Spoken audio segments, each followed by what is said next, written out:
The following is a Papi Chulo Radio original program.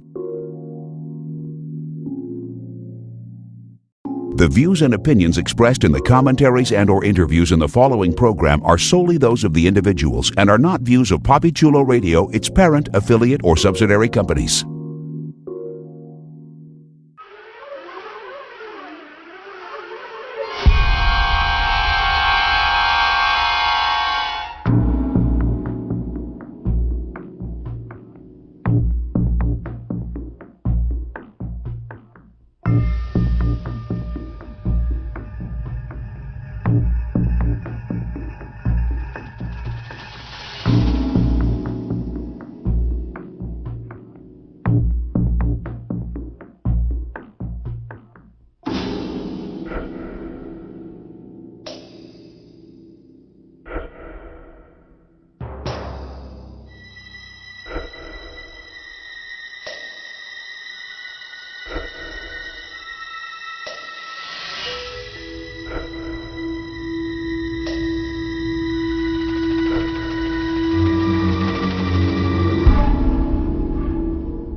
Welcome to Are You Afraid? Scream Queens, the unofficial Scream Queens internet radio show, exclusively on PapiChuloRadio.com. Papi Chulo Radio, pop culture on demand. Today is Wednesday, September 28th, 2016, and I'm your host, Jeffrey Aruz. During tonight's broadcast, we're going to recap, review, and dissect the latest episode of Fox's Scream Queens. Please welcome my co-hosts. First up, it's Prince Rico Suave. What's poppin', people? A lot of stuff. Literally, if you saw the episode. But anyway, next up, it's Priscilla Rocha. Hey guys, glad to be back. Every time I hear you guys say what's poppin', now I think of like that nurse and her poppin' prescription pills. So we got a lot to talk about. We do. He was popping them back. Yes, and he's back and better than ever. It's Wilson Hammond Jr. What's going on, man? Feeling fresh and ready to get it popping, as you guys are saying. Yes. Gross. Wilson is all about that bass. No treble, right? Damn straight. No popping. No poppin'. Alright. Speaking of poppin', let's pop into our recap of Season 2, Episode 2, titled Warts and All, and aired September 27th, 2016. Here's the official synopsis of the episode. After the local police dismiss Catherine's murder and a hysterical Chanel No. 5, Zayde and Chamberlain become convinced that Munch is behind it all and begin digging into the past of the hospital, discovering that on Halloween 1986, the Green Meanie returned to the hospital and slaughtered every single person inside, including Dr. Mike, a young man named Tyler, suffering from a bubble wrap-esque collection of tumors all over his body, comes to the hospital for help and finds a love interest in Chanel No. 5. Chanel and Holt begin dating, but this is complicated when Chad Radwell comes to the hospital seeking a cure for his perpetually screaming friend, and the two men immediately begin fighting for Chanel's affections.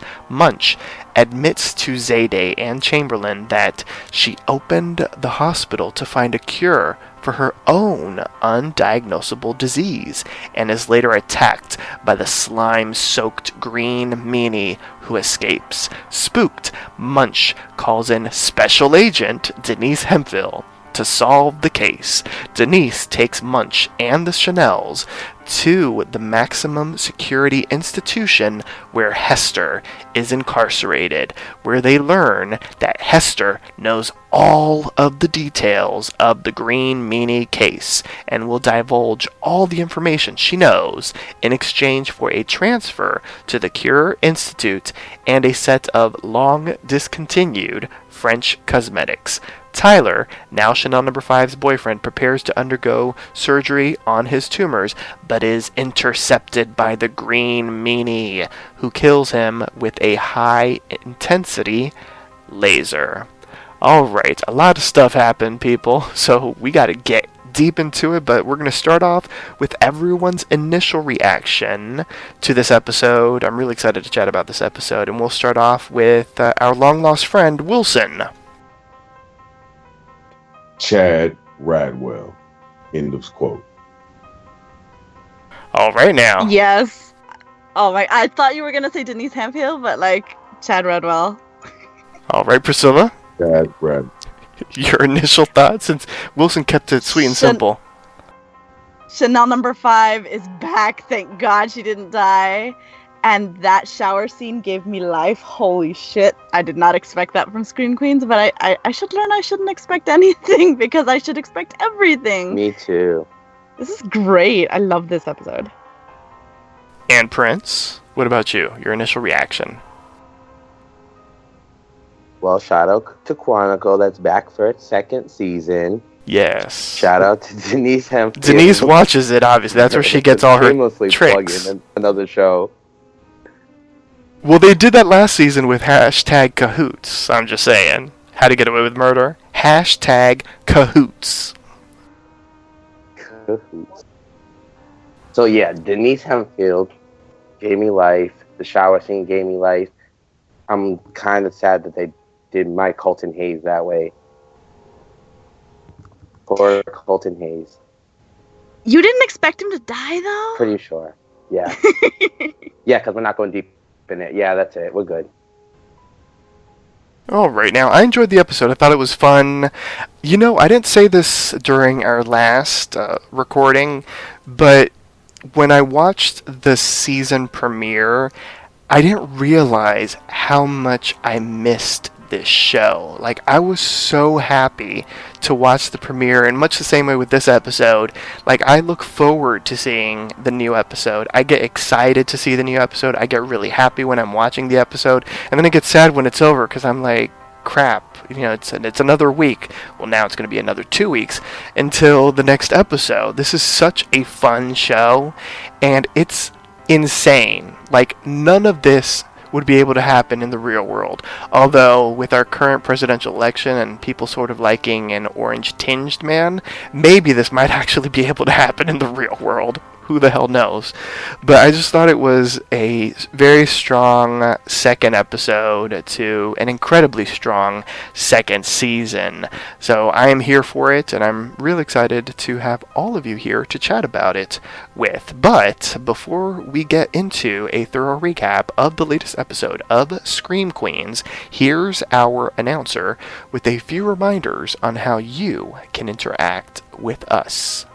Like us on Facebook, facebook.com/PCR. Are You Afraid? Follow us on Tumblr, Are You Afraid? -screamqueens.tumblr.com. Follow Poppy Chula Radio on social media. We are on Facebook, Instagram, Tumblr, Twitter, and YouTube at Poppy Chula Radio. Do you have any questions, suggestions, comments, or concerns? Email us via contact@poppychularadio.com. Help support Poppy Chula Radio financially by visiting gofundme.com/poppychularadio. Are you interested in joining the Poppy Chula Radio team as an on-air personality or blog contributor? Email talent@poppychularadio.com. Binge listen to your favorite Poppy Chula Radio programs by visiting poppychularadio.com/archives. You can also download tonight's broadcast and the rest of the series through iTunes. Just search for Are You Afraid? Scream Queens, and subscribe. Thanks, announcer. Alright, let's get into it, because we pick up exactly where we left off. Well, not exactly, but like shortly after where we left off. So we see that, yes, Chanel number 5 was not decapitated by the green meanie. She is alive, and she's telling her story to the detective, who, like, seriously has to be... I mean, she's worse than Denise Hemphill was last season, and all the police from last season compared. Like, this poor woman, she thinks Chanel number 5 killed Catherine, werewolf lady, and I mean, it was so funny to watch. Like I loved when Munch like stepped in and was like, "Do you have to graduate high school to be a detective?" And she was like, "No." And Munch was like, "Oh, okay, I see where this is going." And so Chanel number 5 obviously is hysterical. She's saying that, you know, this green thing, you know, she was like, the detective was like, a green tree or a green plant. She was like, this green thing like attacked Catherine and was like nearly going to kill her, but Chamberlain scared it away when Chamberlain came down to check on them. So let's talk about this opening scene, because I really loved it, because Chanel number 5 was being Chanel number 5, overly hysterical. We have a really incompetent detective who obviously is not going to at all follow up with anything in regards to this case, which is going to be great, because that means that this killing spree will continue on, because the detective really could give 3 craps about it. And then we have the Chanels basically berating Chanel number 5 for interrupting their dates, you know, causing a big scene because she's alone, she doesn't have any dates, and she's jealous of them. So of course, you know, she had to get attempted murder so that she can interrupt their dates. So let's talk all about this. Priscilla, you're a Chanel deep down inside. Were you feeling for Chanel number 5? Oh my god, one of my favorite quotes like the whole time was just kind of like, the last time she's gotten laid was when a bookcase fell on her. I know, right? Shit, I felt so bad. And she that's the last time she got wood. No, or she hasn't been touched in forever. She doesn't even touch herself. She probably doesn't even touch herself. No, number 3, when they're like cross-examining in the circle, which them going back around in circles that big. Oh my god, like I feel bad for her. Like she whimpers, like she does that like little Chanel thing where she just is so pathetic. But I love her. She's my favorite Chanel. She makes me laugh the most, and I'm so glad she didn't die.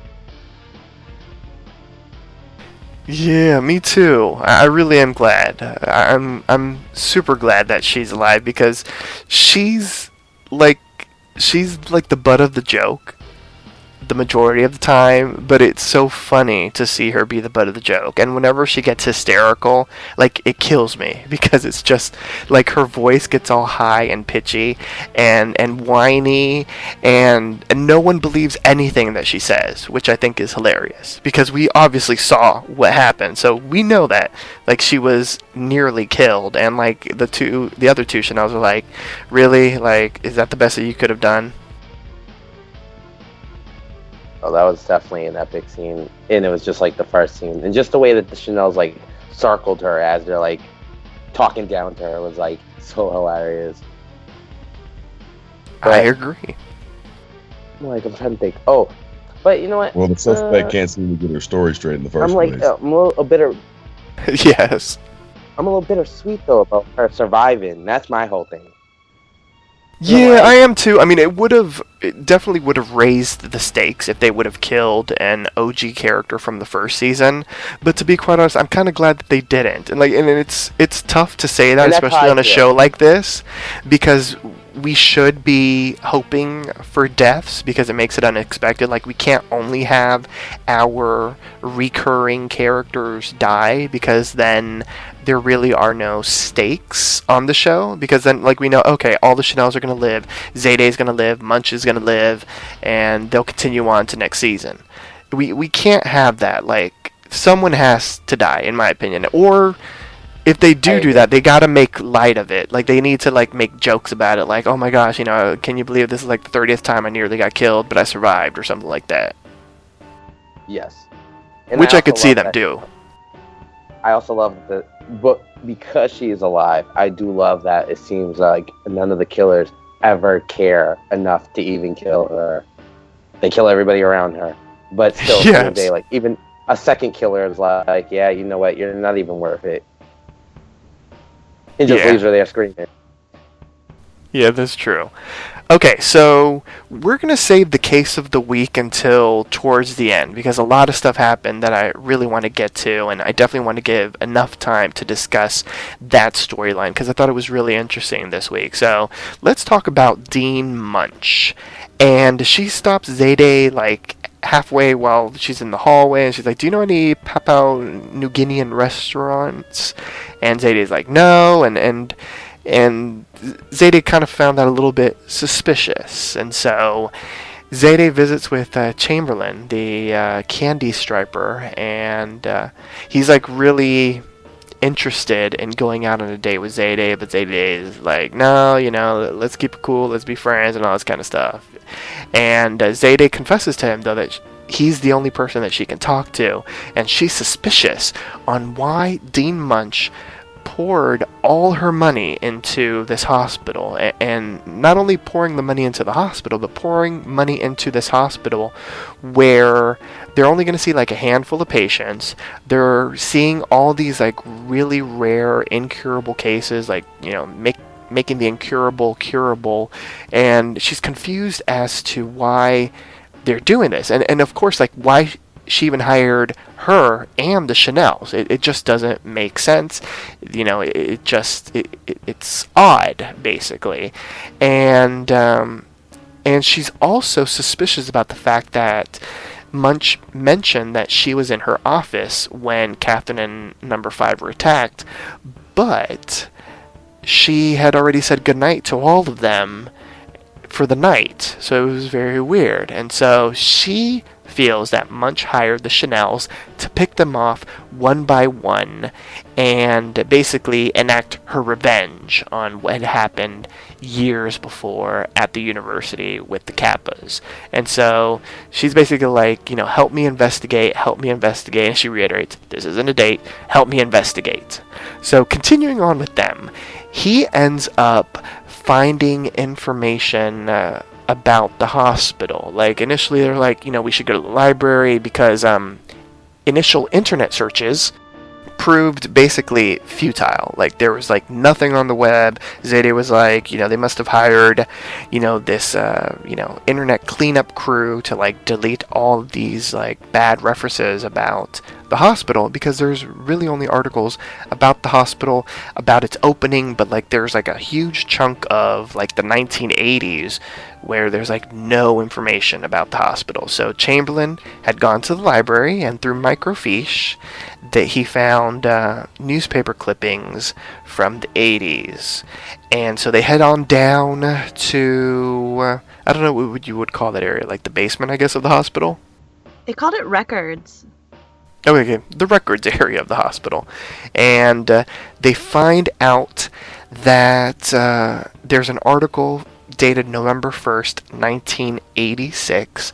And in the article, it explains that the entire hospital staff was murdered on Halloween night of 1986. And so we're treated to a flashback where we see Dr. Mike and we see Nurse Thomas again, and this takes place a year after the flashback that we saw in the premiere, and everyone's having once again a Halloween party at the hospital. Things are going crazy. People, I love how they just casually like, you want to snort cocaine? Like, okay, let's go do that. Like, that was just, maybe I don't hang around those type of people, but I just thought that was very bold. No, that was, which I thought was really funny. And he was like, should I be doing this when I'm on duty? It's all good. Yes. And so they're all heavily drunk, they're high, and a knife is thrown and slits the throat of one of the hospital partygoers, and it lands in the chest of another, and then the Green Meanie is there killing basically everybody. So while Nurse Thomas and Dr. Mike are making out against a wall, the Green Meanie appears, and Nurse Thomas is like, that looks familiar, and she's like, oh crap. And so Dr. Mike approaches the Green Meanie, but the Green Meanie stabs him right in the chest.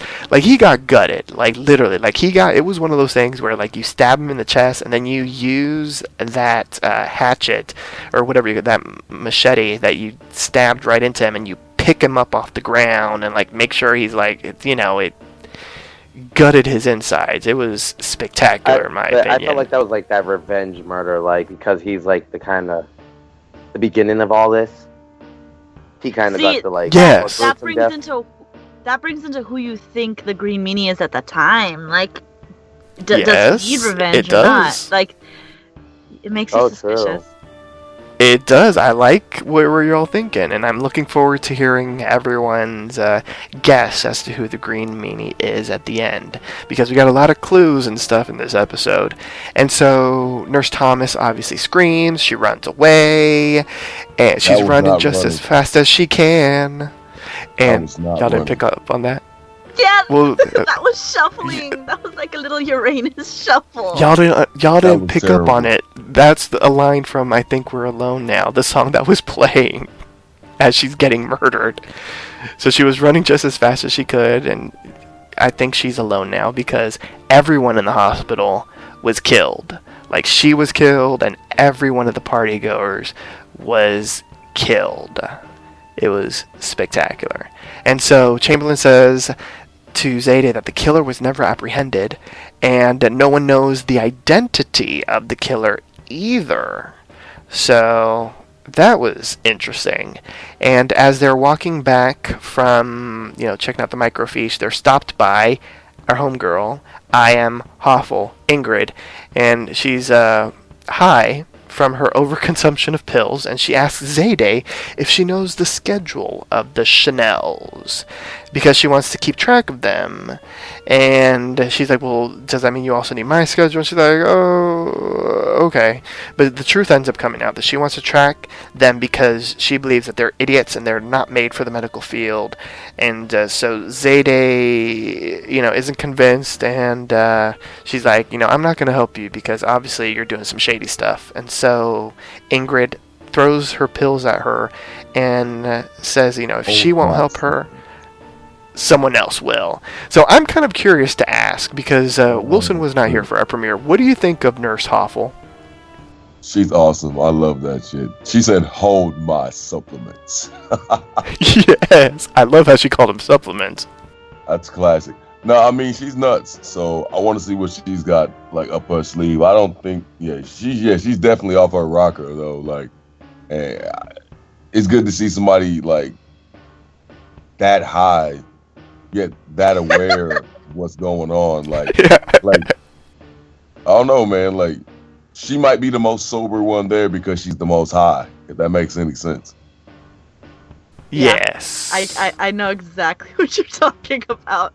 But now you mentioned that line, and I'm like, shit, Zayday's gonna get so much like hassle from her now. Like, you just looked at her like she looked at her with like eyes that are like, if you don't tell me shit about the Chanels, I'm gonna make your life a living hell. So Zayday better watch yourself. I don't know. All right. Zayday and that Red Devil, I'm pretty sure she can handle herself. Well, that is true. All you got to do is feed the Green Meanie some Oakland nachos. Well, Oh god, that would Zayday. kill anyone. Fuck that. Those look I so know, right? goddamn gross. I'd hope It's we've too forgotten funny. about that. Did anyone ever try Yeah, it? right. Like, No. Okay, We're good. still here. Oh no. Yeah, So Zayday and Chamberlain, they obviously have many more questions now that they know some truths about the hospital. So they confront Munch on her knowledge of the hospital and like her true intentions. And so Munch reveals that the real reason that she created this hospital and this medical program is to find a cure for herself. She's been suffering from achy joints that can't be helped with anything. She, has this like weird walk, and she just isn't feeling herself at all. And she's gone through several tests, and it comes up with nothing. But she feels inside like she knows that something is really wrong, and it's caused so much physical pain that she needs to know what's wrong with her, and she needs to know what's wrong with her before this kills her. I So, feel uh-huh. super smart and sleuthy because when she mentioned that she liked food from New Guinea and she wanted it, and when she mentioned those like symptoms, I'm like, she's got Kuru. I know that she has it. So I felt all proud at the end of the episode. Aw, look at you. But before we get to that point, this was probably my favorite part of the episode, so we'll focus on Munch. Munch was walking through the halls of the hospital, and, all of a sudden, the hallways are pitch black, and, like, no one is there around her. And then, like, the elevator opens, which startles her. And then she turns around, and the green meanie appears out of nowhere and starts attacking Gets Munch. his ass whooped. I know, but Munch was waiting for this because and this was genius, because all she freaking used was a manila folder. Is that And what that she was? defends. Yes, that is one of those manila hospital folders with like people's records in it. She Oh, used man. that to subdue basically the green meanie. Like she was able to like grab that machete with She the beat the crap the out of folder dude. folded up, and she kicked his ass and like beat his ass down. And she was ready. She was ready to pull the mask off when all of a sudden she's interrupted by Chanel number 3 and Dr. Cassidy Cascade. And she's like, hurry up, get the police. I've got, the killer here, and this, that, and the other, and blah, blah, blah, and all this exposition. And Chanel number No, that 3 scene looked was like she epic. could not have been bothered at all. And then So all that of a scene was sudden, funny because she was like, "Get the police." No, wait, no, they're useless. Wait, no, get the police. She like battled herself for like a good minute after meeting like that detective at the beginning.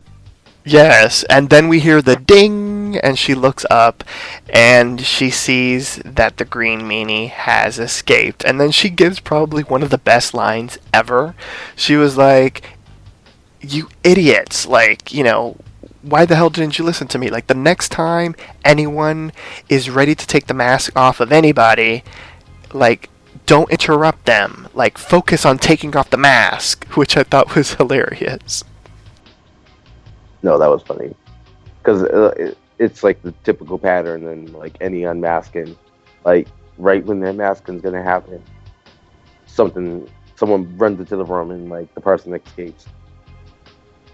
Exactly. So, any other thoughts on Dean Munch, like, literally kicking this man's ass, or this green meanie's ass, with I a love manila that scene, folder? man. I loved that scene. She just like, she didn't even like, she wasn't even like, when the first ding from the elevator shook her. The second ding from the elevator, she was like, oh man, I had that mother. Like, there was a total shift in her personality between those two dings of the elevator. Like, she went in on that guy. Like, I was amazed. I expected her to get pushed over or like something. No. She totally like, damn, I was cheering for her. I was clapping. I was kind of like, yeah, come on, Dean, kick his ass, get him, God, put him in a headlock, get him. Oh yeah, it was great. I love that scene. That was that was awesome. Yeah, it convinced me so much, her finding that I was like, is that it? Like, are we gonna get the green meanie unmasked? Because I didn't see her failing at all. Like, I was just kind of like, she's a badass. This fight scene is amazing. It brought back like flashbacks of last season's fight between the Dean and what was it, 3 Red Devils at the same time? Like, she Yes. handles her business. I love her. I love Munch. No, She's fantastic. Definitely agree. Like Jamie Lee Curtis, I love her on this show, and honest to God, like her fighting is getting better and better every season. Like, because we already know at this point Dean Munch isn't a punk. She ain't no punk. But like her scenes just get more and more epic. Like this could have been a finale fight, to be honest. Like this could have been a masking. Like they could have used that fight for the finale. That's how well that was done. Yeah. So to wrap up her storyline, or this storyline about about Munch and the disease. After some research, Zayday figures it out, especially with the New Guinea restaurant reference, because at some point Chamberlain is like, we should go grab some food, and there's a good Ethiopian restaurant, and that sort of was like a ding moment. And it turns out, as Priscilla mentioned, Munch has Kuru, which is a disease that develops from the people of New Guinea after eating the brains of dead relatives during funeral rites. And, Munch had gone to New Guinea because there was some sort of mix-up on her book tour, and yes, she did eat some really delicious food, as she said, during some funeral, after the funeral of the relatives of some individuals in New Guinea. So she has Kuru, and unfortunately for Munch, because of the amount of time that she's had it and all this kind of stuff, it is incurable, and gasp, she is going to die within a year. No. That can't happen, right? Like, there's a reason why we have this hospital. Like, she's gonna get cured, right? Right. According to the literature, she has a year. She made it a point to say that. Yeah. I have a feeling Chanel Oberlin is gonna find the cure, and Munch is gonna owe her for life. I could see I that. kind of have a feeling that since she has a taste for what happened, like for the brain in New Guinea, that she's probably gonna start eating brains or some shit like that. That's just how this show goes. Instead of Chad Radwell. He might said he was going to be a doctor when he was. Oh wait, we haven't gotten that far. Chad Radwell comes with the cure. Or Denise. He said he was going to be a There you doctor, and he is at the hospital for his friend who has the screaming disease. Maybe he's going to cure, Dean instead of his friend. I don't know. Well, there you go. So let's get actually into that storyline, because that was another really interesting storyline. So Chad Radwell does return, but he returns in probably one of the most spectacular ways possible. We have Chanel sitting at the receptionist desk, minding her own business, and all of a sudden it gets dark. The lights go out, there's all these weird noises, and from out of nowhere in the hallway, she sees the Red Devil with an axe ready to claim another victim. So the Red Devil is back, and so she gets chased down by the Red Devil. She falls down. The Red Devil is ready to strike, and the mask comes off, and it is Chad Radwell. And so Chanel freaks out at him. She's like, what the hell? And we learn, everybody remember, in the season finale, the very final shot was of a Red Devil over Chanel's bed in the asylum. We find out that it was Chad who had broken into the asylum to scare her. So this is not the first time he has dressed up as the Red Devil to terrorize Chanel Oberlin. And they talk a little bit. He basically still wants her, but she has started a relationship with Dr. Holt, and we had seen them on a date earlier, and they had gone to the movies, and his hand got a little handsy, but she was very happy with it. But you could clearly see that his hand was outside of his control, which we'll discuss in a moment. And so the reason Chad is there, besides wanting Chanel back, is that his friend was startled, and all of a sudden now he has this high sensitivity to being startled and scared. So every time he sees any type of stimuli that can make him jump, he starts screaming. And Holt diagnoses him as having jumping Frenchman of Maine disease. And they figured out that this must have happened when he shot Liz Cheney in the face, much to Munch's delight. And so while all that's going on, and they're trying to figure out if there's any treatment for Radwell's friend, he obviously notices that Holt and Chanel are a couple. And so, yes, are you guys boning? which I thought was fantastic. And at one point, like, Chanel was basically like, you know, I'm taken for, we went out on a date, he got handsy and all this kind of stuff, and we're good. And so they leave.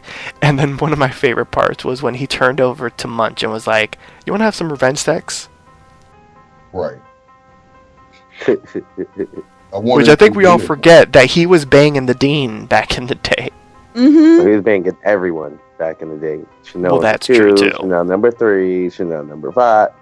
Wait, no, maybe not Chanel number 5. What was his band's name? Was it like Oh, gold-plated the nutsack or gold-plated- something? Yeah, gold-plated It's the- nutsack. Gold-plated nutsack. So I love how like the doctor, like when he walks away, like it's just kind of like bye nutsack. That was fucking beautiful. Like the little jokes that are like throwaways are my favorite. Or when his hand was kind of going all funky in the theater, and he goes to get like the Twizzlers or the red vines, and the guy in the back goes, "You could have just asked." Like what? Like, the and he's fuck? I know, right? I know. You know, you could have asked a stranger. Oh no, and Chanel. When Well, I don't think that would really work in the real world, but in the Scream Queens world, it works just fine. Although in the real world, Holt would have gotten his ass kicked for like stealing anybody's candy. Yeah. But that was funny. That would have It's- been really. You know, Mhm. like, after seeing like the scene of Chad as the Red Devil, I thought it would be really cool for like the Green Meanie and the Red Devil to be killing people. Oh my god! Like if they like let Hester out and she escapes. Oh my gosh, that would be insane. That would be a lot. But on Scream Queens, anything can happen. And speaking of anything can happen, next up is a scene that I would have expected to have seen on FX versus Fox, but we're treated to an extended nude shower scene with Holt and Chad Radwell. So, like, Chad is trying to, I guess, maybe psych Holt out, and, like, curtains continue to fly open and close, and Chad is, like, showering in the next shower, and Holt is like, what are you doing here? This is for doctors only. And he's like, well, I'm here, and this, that, or the other. And it got to the point to where Chad was basically like, we are going to fight for Chanel. And Holt is like, you know what, that's extremely misogynistic, but you know what, Chanel's worth it, so let's do it. And so, I mean, it even got to the point to where their junk touched, which I thought was hilarious. That whole scene, That they noted it. the whole scene was hilarious. Like him getting in the shower with him in the same stall, face to face. Like it's just too much. Chad It was is too so much. Like confident in himself. Like he just comes in and he's like, aren't you threatened by like this hot piece? Like, and you've been in Chanel's box, but I'm the one that's like climbed that mountain. Like, aren't you? I'm like, holy shit, Chad. Like you take no issue in this like being slightly homoerotic, and then their penis is touched. I'm like, well, there you go. They went balls out there. Literally. Literally, balls to the wall. And speaking of balls, they decided to play racquetball, right? That's what they played for Chanel's love. And it's, you know, at some point, Holt was basically like, you know, forget this. Like, you know, I will be the mature one, and I will be the one that's with Chanel, and basically you're a boy and all this kind of stuff. And that's where Chad's like, well, I'm gonna be a doctor, and that's where Holt is like, you do realize that you can't be a doctor overnight. It takes years. And I love that Chad was like, well, I'm in for the long game. And I'm like, okay, obviously, because you need like 8+ years in medical school and all that kind of stuff. And we see that Chad Radwell has hired a detective to find out all about Holt, especially because he noted like the hand, and he was like, whose hand is that? And he saw that Holt got really defensive about it. And so, sorry, it wasn't racquetball, it was squash, right? That's the game that they played. Yeah, squash. It's some rich people game. I have Exactly. no idea what the fuck they're called. And so, the squash at the local YMCA. yes. And so we learn from this investigator that Holt's hand belonged to a notorious serial killer who preyed on fellow squash players. So basically, this squash player would go on Craigslist and find potential opponents. And then after they lost, because he had no respect for people who lost, because he was so into the game of squash that you have to win. And so whenever he played against someone and he beat them, he like felt disgust towards them, so he had to kill them. Like he even had like this like shiv embedded in the I don't know what you would call it, the squash paddle racket. Why not? Racket. In the squash racket, like ready to like kill the losers. And he might have been like a really notorious serial killer, but he was also an idiot because the police were able to track him based on like Craigslist ads and that kind of thing. And he was killed, and he was a full body organ donor, and so that's how his hand was donated to Holt. And we also learned that his final meal was like this elaborate, fancy meal that Holt was like his squash hand was like writing down without Holt's knowledge. And so when Chad, had read like this weird, elaborate dinner, and then the detective like read exactly what this serial killer had eaten the night as his final meal, because he knew that he was going to get caught, Chad puts two and two together. And so Chad approaches Holt with this information and is basically like, I know your secret. I thought this scene was like insane, because here you have Holt doing an autopsy, and then once like Chad is approaching Holt about this, like Holt is like gets up and like leaves, and then Chad picks up the autopsy tools and starts playing around in the body. I don't know if you all noticed that. I thought it was really funny. I totally didn't notice. I thought it was really funny. Like you see him like dissecting a little bit, and then Holt returns, and basically Holt's like, so what are you gonna do with this? Like, what are you gonna do with this? And yeah, it's interesting because Holt now has this adversary in Chad Radwell that he didn't anticipate, and now Chad knows his secret. What do we think of this? Did you guys like the backstory? I'll be honest, I didn't expect getting backstory on the hand so soon, so I like that we did, and now we have an answer to this mystery. 600 people.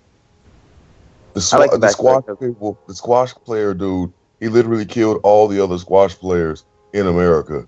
Basically, he killed 600 squash players on Craigslist. I'm surprised he didn't get caught sooner, but I guess this is the Scream Queens universe. I mean, 600 squash players.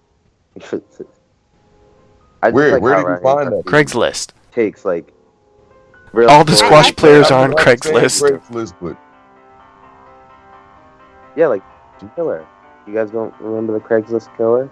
Yeah, you're right, and I think it's after the Craigslist killer, or like that Russian serial killer that killed like a ton of people on Craigslist, and they only found him because like he tried to serve people to to one of his friends or some shit like that. Like it's based on real stuff, but holy, you're right. Like I've never seen anyone play squash, so he probably did kill every squash player except for like and the I silver and how gold Ryan medalists. Murphy does that. Oh god, but Chad talking to him and being like, Dick?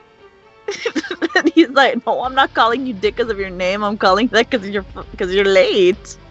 Alright, that was awesome, yeah.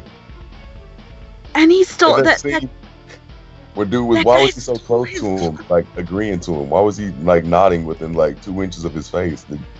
You guys don't know what I'm talking about? Yes. Mm-hmm. Like when he was like getting into like his personal bubble, just kind of like. What was that? His character in The Office is real awkward that way, so like it was nice to see him back again, and like I kind of got like, oh okay, you're kind of using that as a reference. It's cool. It's just Chad makes any scene better. So I'm really looking forward to more of this, like, Rivalry? I don't know, this rivalry with Holt. Yeah. What do you think he's going to do now that he knows the information? Hold it over him while he, like, pretends to be Dr. Radwell. Well, there you go. Pretty much. Dr. Radwell. Or in typical Scream Queens fashion, like, it's gonna be revealed the very next episode and Chanel somehow won't give a shit. It's just kind of like, it's his hand now. It's fine. Yes. As long as it's groping me, I just it's thought okay. it was funny when he was asking how it felt when he was letting the other man's hand touch him. He's like, "You like it?" Yeah. Pretty much calling him gay. He pretty much called him Yes, gay. but he's like, it's my hand! You like... I love how he's very There were so defensive many of his ways hand. To say masturbation for guys, like celebrating. Like, I feel palms like and- that's gonna be like his whole joke the whole season. Yeah, it's my hand. I love it. He's very defensive of it, which I approve of. I like it. I think it's funny whenever he's like, it's my hand. I wonder now if they're gonna have handsome competitions between Chad Radwell and Taylor Lautner's character and Dr. Holt. Oh, we need to see this. I'm just saying. Hopefully that was a teaser of what's to come, because I think this is something that we should see besides it just be mentioned. So I thought that was funny as well. So let's get into the case of the week. So we meet a young man named Tyler, and he is covered with all these cancerous boils all over his body. Like, he genuinely looks like the Thing from the Fantastic Four. And except it's not rocks, it's boils. So we learn that what he has is something called neurofibromatosis type 1. It's a genetic skin disease, and these boils started appearing over his body 2 years ago. And it's funny in the beginning because Chanel obviously is inappropriate. She's like, did you ever think of popping them? Did you ever think of doing this, that, or the other? And Zadie like quickly shuts her down. He's like, come on, what did we tell you last week? You can't demean our patients. And after the other Chanel sort of like chime in, they end up. He ends up saying, he tried to pop them, but it didn't work. It caused pain and all this kind of stuff. And so Holt tells him that there's good news and bad news. The good news is there is a machine out there. It's a CO2 laser that can painlessly remove the tumors. The bad news is it costs a whole lot of money, and the hospital does not have that kind of money to get it, so the hospital does not own that type of machine. And so Tyler's like, he doesn't have any money, and he's like, you guys are all the only people that can help me. Please help me. And so Chanel ends up like chatting with him, and she ends up seeing like a picture of him, and she sees that he was really attractive before all these boils like popped up on his body. And so after he's like kind to her because she's kind of a little bummed out after everything, like the other Chanel's berating her about nearly getting murdered, she decides she is going to let's talk really quick about what she said before this, because I thought this was funny. She tells him that her first boyfriend was imaginary. Oh my god. And broke up I'm glad with her you said before her high school graduation. And she's upset that the other girls are spreading lies about her again and have boyfriends already, and she can't even get a boy to look at her and all this kind of stuff. And so after all of this, and after she realizes, as she said, that he was super hot, she's like, she is going to find the money for his laser surgery. And she doesn't have any idea how, but she's going to do it. And so the idea that she has is to create one of those like depressing like puppy commercials with like the whoever that is, like Sarah McLachlan singing in the background, like basically like help him. She's trying to create like this YouTube type of viral video to like help this guy. The sad dog commercial. Yes. Girl Talk to donate 35 cents a day, and you can save this dog. Like, Oh god, she's so hilarious. pathetic, but it was the best ever. Honestly, she's made that like this whole her and this boy oh boy. She pretty much made it the most funniest experience ever from beginning to end. Because like even when they were throwing like the diagnoses around, she was like, "Are you like Toad related? Do you know any Toad relation?" I'm like, "Why? Like who's related to Toad's number 5?" I felt like I recognized the actor underneath like all those boils, and I'm like, By his eyes. this guy that's that hot writes it like his job is to write Encyclopedia Brown fan fiction. What the fuck? Like, I didn't even know what Encyclopedia Brown was. Aw. Like, it's a really old fucking reference. What the shit? Wait, that's so real? Good. Yes, Encyclopedia Brown. Oh my was, god, like, I thought that was like a Scream Queen like universe made up thing. Like I was like, oh, that's cute. It's Oh. like Nancy Drew books. Like they're really old, like kind of mysteries for kids. So I didn't know about that. Apparently, Wow. I got clued in by somebody else I was watching the episode with. Oh, that's funny. Wow. And so, I thought it was like a Scream Queen universe thing. So the other Chanels, they see the video, and basically they tell Chanel number 5, like, you have no shot with this guy, because obviously you want to get this laser for him so that he can go back to being hot. But once he's hot, he's not going to want you. Like, you need to get him now. You need to make him your boyfriend now, so when he gets cured and he sees that you were there doting by his side and being the supportive girlfriend, he's going to have pity on you and he can't break up with you. And so she does just that, and they end up getting all romantical together. They end up really having feelings for one another, and they go out on a date, and after these like two guys were basically like berating him and insulting him based on all the boils, Chanel number 5 goes into one of her trademark rages and like kicks both guys' asses. You see that Tyler is really touched by that, and I think a little even turned on. He looked really excited after that, and he's like, no one's ever done that for me, and then she apologizes for getting into her rage and whatnot. But when they go back to the hospital, these spotlights turn on and confetti goes off, and Chanel Oberlin is there and basically is like, congratulations, you can see through a person's hideous demeanor, hideous appearance, and you can see them for their true selves, and you can find love under all that hideousness. And Chanel number 5 is like, oh, thank you. But Chanel is like, no, I'm talking to Tyler, which I thought was hilarious. No, that was It's like that it's was a Beauty and hilarious. the Beast moment, but with the wrong. Chanel number 5 is the Beast. That was so. They're the worst friends ever. They're spectacular. Like, honestly, No, they're good friends because Chanel was able to convince Chad Radwell to get the laser. But it was under a couple of lies, though, because she had told Chad that the laser was so that she can get like the most perfectly shaved snatch, basically. And so he snatched it up. The laser, that is. The offer too. Yeah, that too. Yeah. Yes.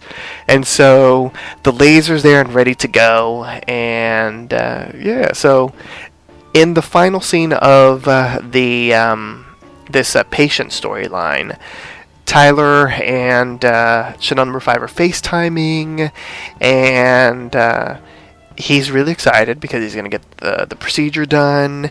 And all of a sudden he's like, oh, I have to let you go because they're gonna prep me for the procedure.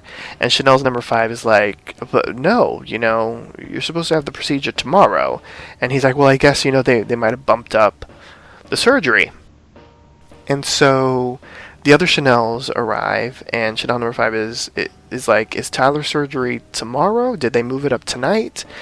Is Holt there? And they explain that Holt and Chad are having, what would they call it, the handsome contest? Yeah, they're having a who's more handsome contest. Yes, which means that they're going to try on different outfits to see who's the most handsome in the outfit. And so obviously Holt is not there because he's having his own contest someplace else. And so number 5 starts to freak out. And she rushes to see what's going on with Tyler. And we see Tyler being pushed into a surgical room, and someone straps him in like really tight, as in he can't get out tight. And then all of a sudden the Green Meanie appears and turns on the laser and starts off lasering his eyes so he can't see.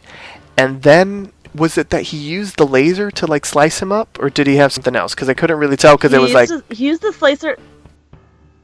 No, Use it the was laser the to slice laser. his neck. Okay. I think Yeah. because all I saw was like burned out eyes and then like a slash through something. So it's either the neck or like the chest, but I'm pretty sure it was the Yeah. neck. okay, so he used the laser Yeah, but it was definitely the laser. to kill Tyler, and the Green Meanie hears the Chanels running through the hall, and so the Green Meanie disappears, and the Chanels arrive to see that Tyler has been killed. And this is when they realize that there's a new serial killer in town. So we're going to get to the final storyline in a moment, because I saved Denise Hemphill, the best for last. So let's talk about Tyler, though. Like, what do we think of this storyline?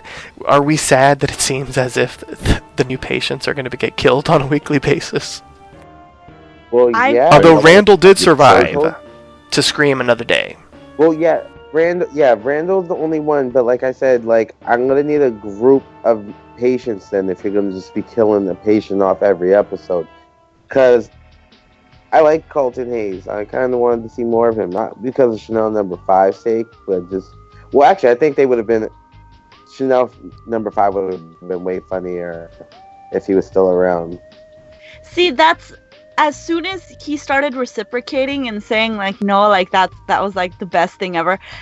I knew there was like it was a death call, like he was going to die because Chanel number 5 doesn't get nice things Aw. ever. That's Like so so I don't know, like as much as I like love Colton Haynes, I loved him in Teen Wolf, loved him in Arrow, was I love looking him. forward to seeing him more in Scream Queens. Like he was marked for death. And if, truth be told, like if people are gonna guest and like die in funny ways like that, I don't care. Sure. Those were great. Well, I also thought it was funny when Chanel number 5 went in her rage, and at the end of the rage, she was like, "And I don't have teeth in my vagina," and kept kicking them. Oh, that was good. Like it was all about him until like that last line. It was like, "And I don't have teeth in my vagina," like randomly in the middle of a diner. So, as a group, this is an odd question, but as a group, do you think Chanel Oberlin's right and she does have teeth in her vagina, or she doesn't? She doesn't. She doesn't. I don't think they'd go that deep into the Scream Queens universe and go off. But then again, who knows? Yeah. Yeah. That's why I was just kind of like, I don't know who to believe. Oh, and I also thought it was awesome when the 3 Chanels were running to I Need a Hero. Yeah, the to go soundtrack save was them. really good this episode. No, nobody can run properly in this universe. Everybody kind of does like this weird, awkward little shuffle in heels. Mm-hmm. Yeah. And then with the slow motion. No. Don't forget the slow motion. I always gonna throw on the slow motion. Oh yeah, you gotta run in slow motion in this universe. And so to wrap up a couple little things before we get into Denise, we learn a couple of different things. Well, first off, we see that Randall is getting treatment for his startled screaming fits. So he's in like his own little private room that's supposed to be very zen, so that nothing can startle him. I guess being very zen means that you have a lot of lava lamps around you, which I thought that was really interesting. Another little thing that I want to ask you all about is, we see that initially when Zayday confronts Munch, we have Hoffel, like, very obviously, but very comedically, listening through the other side of, like, the glass next to the door. So she's like listening in on them. And then we see later on that she has planted a bug under Munch's desk and hears that Munch has this disease that's going to kill her in a year, and she had told Zayde and Chamberlain not to tell anyone because the board of directors, which I'm really excited, hopefully we get to see the board of directors might basically toss her out because they'll see her unfit to be able to basically be head of the hospital. And obviously Hoffel is listening in while she's collecting a whole bunch of pills, which was fantastic. So, what do we think of this in Hoffel now that we know that she has bugged Munch? Because I'm kind of surprised because it seemed as if they were on the same side during the last episode. Well, no, I started coming because I knew she hates the Chanels, and she didn't understand why she even hired them.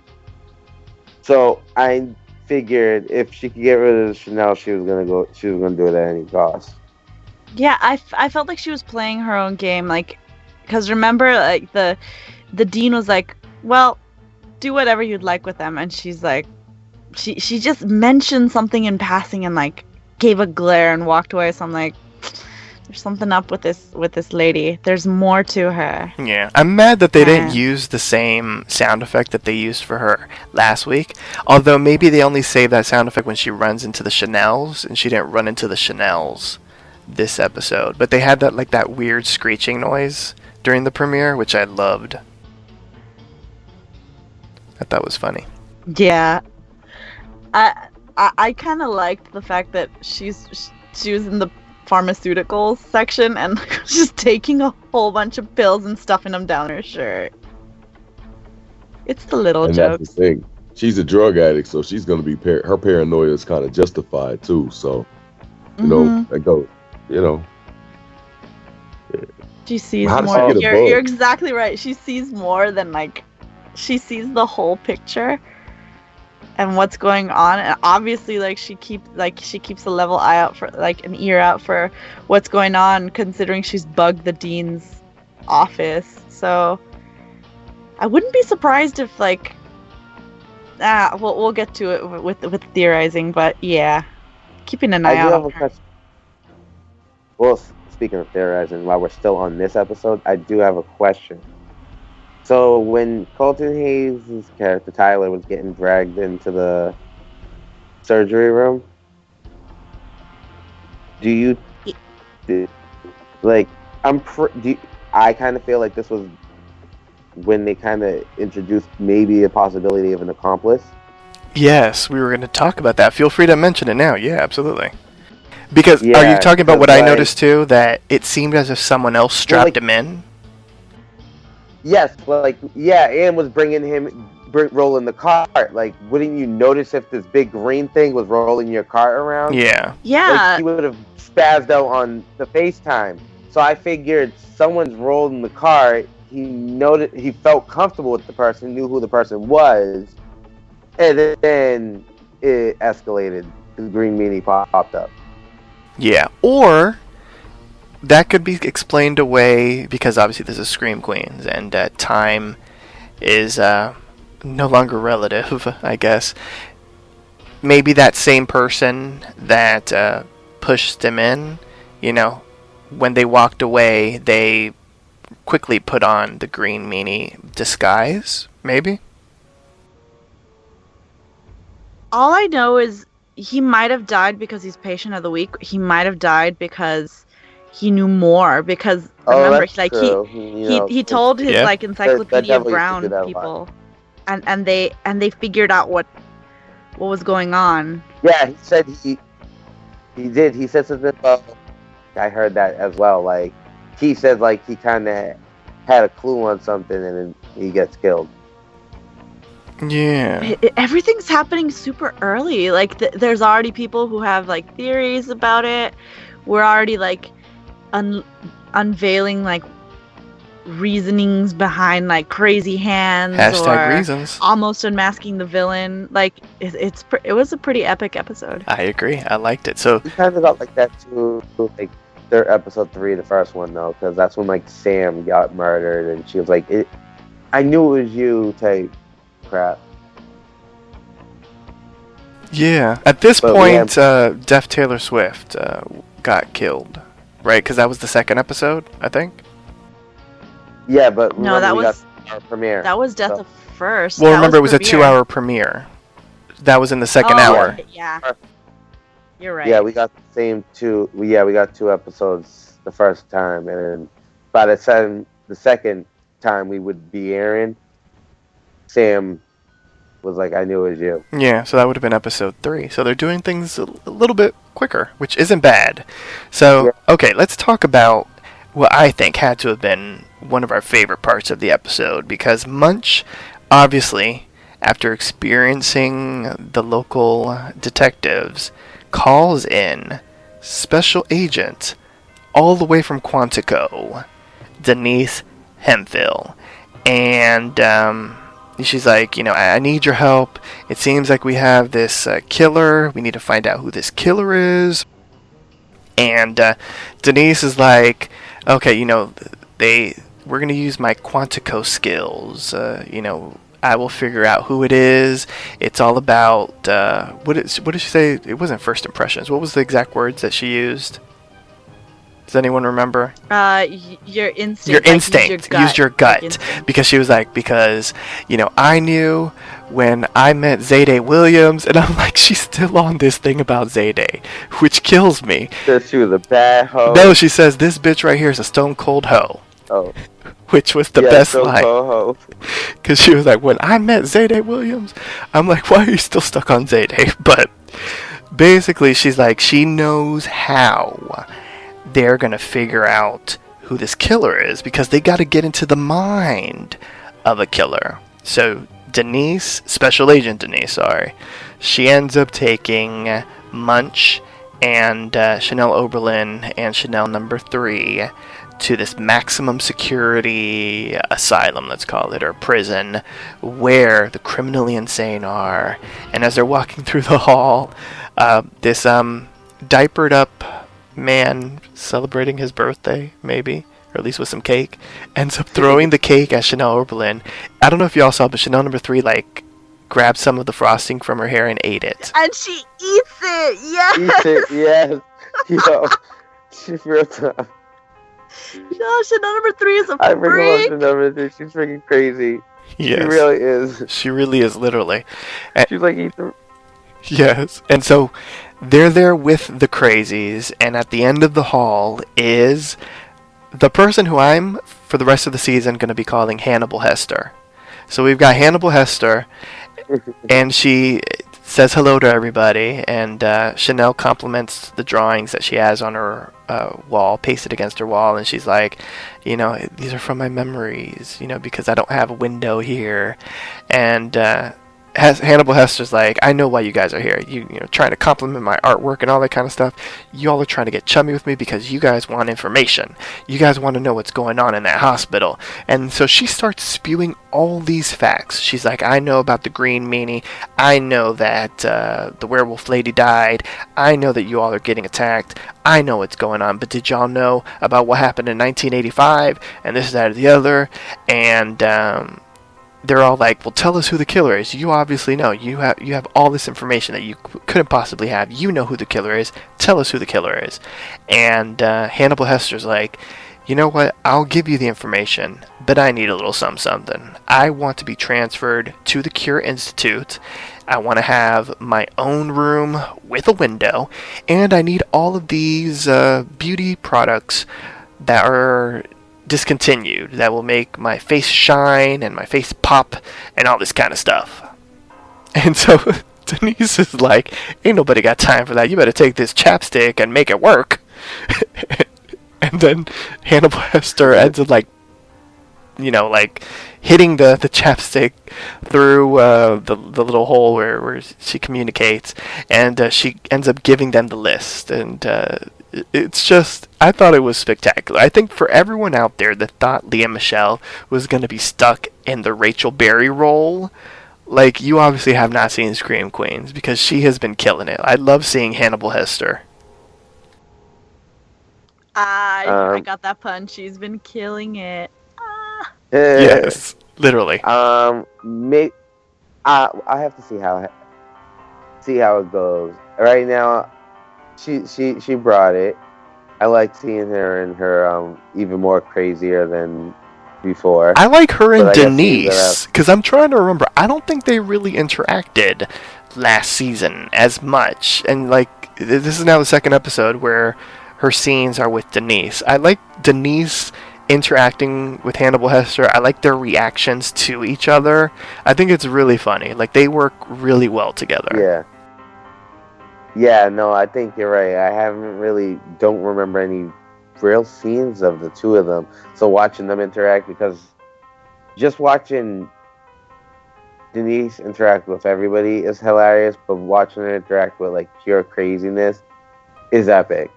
Because, like, this is what she wants to interact with. This is the type of people these are the people she's, like, arresting and stuff. Oh, now. So, like, definitely is watching funny. I think it's gonna get funnier. I'm hoping her and Chad actually interact. Oh yeah, they need. We need to see a little something from them, because they were fantastic towards the end of last season.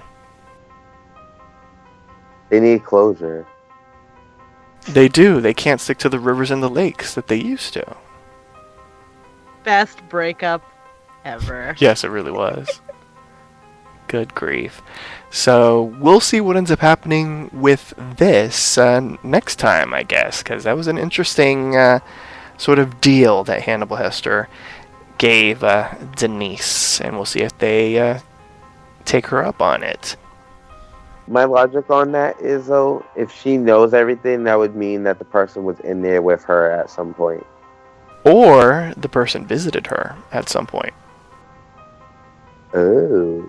Mm-hmm. We'll see. Valid point. Yeah.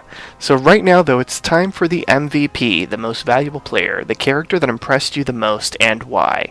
The rules are simple. You gotta state who your MVP is, why they are your MVP, and a little twist, if someone has mentioned the character that you were going to mention, you have to choose a different character.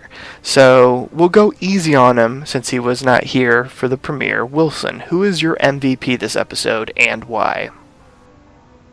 I'm in the episode how I started the episode. Chad Radwell. His audacious, cocky attitude stole the show to me. And yeah. Yes, I see what you did there with cocky. Yeah, get it? Yeah, so yeah, that was hilarious. I can't believe they even pulled that scene. So yeah, he had me going the entire time. So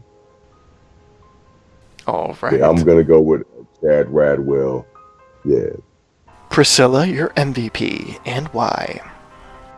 Ooh, this one's easy. It's Chanel number 5.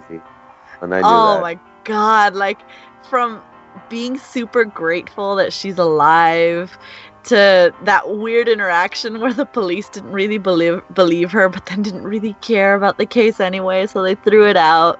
Her almost getting a boyfriend only to have it fuck up spectacularly, but before that, seeing her kick 2 guys' ass because she's not medicated, like, holy shit, like, she's a roller coaster. I love her. But I will say there's one little, like, detail that wasn't mentioned in, like, in our, like, interaction, but it's about her. When she's talking to her, like, to Colton Kane's character, she mentions that her parents said something about her birth, and then it cuts off, and she doesn't say anything about that anymore.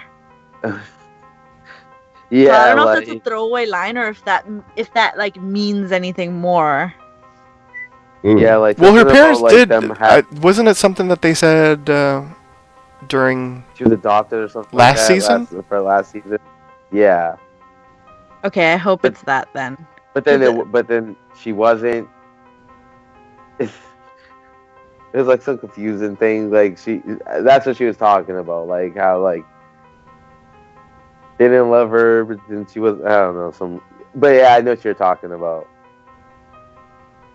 I think if you go back, you can hear what it actually says. I think I paid attention the first time, but she does say it extremely fast. So it's like, You gotta kind of really keep your ear close. Yeah, Chanel number 5 can sometimes chat a mile a minute. So I'm going to go next because no one has taken mine, and I'm very terrified that Prince might steal mine. So my MVP is Dean Munch. Like, Dean Munch, well, she's no longer Dean. It's Kathy Munch. Kathy Munch. No, there's still Dean. They all call her Dean. Yeah, no, they call her Dr. Dean as well, which I think is hilarious. But she was fantastic. Kudos to Jamie Lee Curtis. Like, I had to stop while I was watching the episode. I had to go on Facebook and be like, Jamie Lee Curtis is killing it. Because she, as Munch, has been fantastic. And I'm loving that the series moved to LA to shoot, because Jamie Lee has been in the episodes a whole lot more. Because before, I don't know if anyone remembers, they were shooting, I believe it was in Louisiana, the first season. And so Jamie Lee would only fly in for a couple of days per episode to shoot her scenes. I believe like she flew in like maybe Friday. She had Friday, Saturday, Sunday, and then she'd fly back to LA because she wanted to spend time with her family, and she didn't want to be away from her family for too long. So I'm glad that they're shooting in LA because they're utilizing her so much more this season, as opposed to like maybe 1 or 2 scenes per episodes. Like, she's in a lot of the episodes now, which I'm liking, at least so far in these 2 episodes that have aired. And that scene where she kicked the Green Meanie's ass with a frickin' manila folder. Like, I just can't. Like, that was genius. It was beautifully shot. It was spectacular. And then her meltdown afterwards, like, you know, what the hell? You know, don't interrupt me if I'm ready to, like, demask a serial killer. It was beautiful. So kudos to Kathy Munch, aka Dr. Dean Kathy Munch, the new face of new feminism. All right, so Prince, your MVP and why? Thank you for jacking mine. Okay, good. I'm so glad that I went before you then. I guess I will go with McScreamy. Dr. Holtz. Okay. He was a part of the encounter with Chad, so that makes it 50% funny. And he has serial killer hand. It's pretty cool. So I'm going with McScreamy, and plus it's John Stamos. You can't go wrong with John Stamos ever. Well, there you go. See, my backups would have been. Someone mentioned something super creepy to me though about that. That Chanel Oberlin's actress could have played Michelle in Full House. That's like the age. Oh, that's funny. And somehow that like made the May December like years to me. I'm like, damn. Damn. But he's like kept like a time capsule or something. Like, he is still pristine. Like, he probably looks a little better than he did in Full House. Holy shit. But yeah, I kind of think so as well. He looks way better now than he did then, because it maybe style wise. He's got that mature presence now. My backups would have been Special Agent Denise or Hannibal Hester, but I wasn't feeling as passionate about them as I was about the Dean. So, okay, so everyone, it is that time. This is probably has become or will become or is becoming one of my most favorite segments of this podcast, because I am now going to ask you all, who is the Green Meanie? And even though we haven't been provided with evidence of it yet, so we have to stick to the fact that you only get one choice for the Green Meanie. So, oh, that's not fair. Right. Yes. So we only pick one. Okay. Well, do we all want to pick 2? I want to pick 2. Yeah, 2, because I have only 2 in mind. Oh gosh, I have 2 in mind too, but I was gonna stick to the rules. But okay, but so you know we what? feel if we like all have the same 2. We could get all on the same page. Okay, so we all feel that the Green Meanie has an accomplice. Uh-huh. Okay. Wilson, do you feel like you've been kind of? Did you think it was just one? I haven't decided yet, but I kind of think it's 2 after him getting wheeled in there after That's right. Bumpy Boy getting wheeled in there. Okay. That's when I was like, yeah, it's got to be two of them. Okay, so we'll tweak the rules. So we believe that the Green Meanie is at least two people. So there is an accomplice. So we'll go in reverse order. So we'll start off with Prince. Who do you feel could be the Green Meanie? All right, see. I think the Green Meanie is Kirstie Allen. What's her Nurse character's name? Hoffel? Nurse Hoffel. Hoffel. I am Hoffel. What was it? I am Hoffel. Oh, okay. Hoffel. Like awful. I think Hoffel. her. Okay, Hoffel. Like awful. Okay, Hoffel. I think it's her. And I think the accomplice is Chamberlain. Okay. Because, like I said, my logic right now is Hoffel is the mother and Chamberlain's the kid Okay. from that tragic incident of when the father got killed. Okay. Well, murdered. I can dig it. I like it. Because my theory is Kirstie Alley is the mother, so we're agreeing. I'm still torn between is it Chamberlain or is it Cascade? And since you picked Chamberlain, I'll go with Cascade. Although I feel like Chamberlain, there's a lot of evidence to point him to being suspicious. Because one thing, and I don't know if it's going to become sort of like a trope in this show, but he's like really into Zayday, and like one of the killers last season was really into Zayday. And so that made me really suspicious because he was like really trying. It made me suspicious because he's good at rolling carts, and someone had to roll Carlton Hayes in there. Well, what made me suspicious about him was his interest in Zayday, because one of the killers was interested. And then the other thing was, when he was talking to Zayday, he knew the ins and outs of the hospital, because he was like on the other side of a curtain, and then all of a sudden he was like right next to her, and he startled her. So he knows how to get in and out of that hospital and those rooms without being heard. So I thought that was interesting as well. But I'm gonna go with Cascade because, like, I just feel like he like looks so much more like the father that I'm still sort of stuck on that, and he seems kind of suspicious, and like one of the reasons why I think it could be him is because when Munch was being attacked, like he sort of showed up with number 3, and maybe they showed up at the right time so that, you know, at least Munch can be like, well, the Green Meanie was down here and he was over there, so he can't be the Green Meanie, because for them at least there isn't proof that it's more than one person. So, and plus it's Taylor Lautner, you know, he is a bigger named star, so it would be, I think, kind of appropriate that he would be involved with the killings in some way, shape, or form. So I'll go with that, although I like the idea of Chamberlain, and he's on my radar 100%. So, okay, so we're doing reverse order, so that means Priscilla. Who could be the Green Meanie, or the Green Meanies? I totally kind of, like, agree with the Nurse Hoffel being the main antagonist here, the one that's, like, calling all the shots.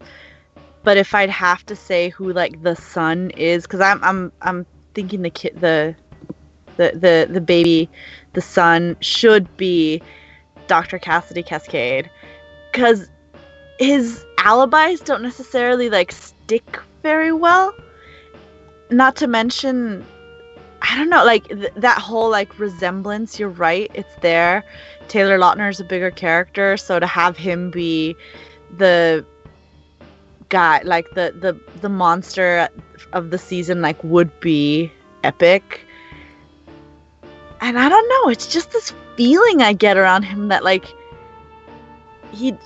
he doesn't care. He doesn't feel about things like the way a normal person does. He's colder than a block of ice. Like, I don't think it's temperature wise, like all the way. I think that's also like kind of sociopathic. Like, maybe he's cold as ice, like in his heart too. So I don't know. It's Dr. Cassidy and Nurse Hoffel. Yeah, because I think as far as the timeline, it makes the most sense that it was the wife that killed everybody after somehow, and I'm sure we'll get some sort of flashback, she found out the truth of what happened.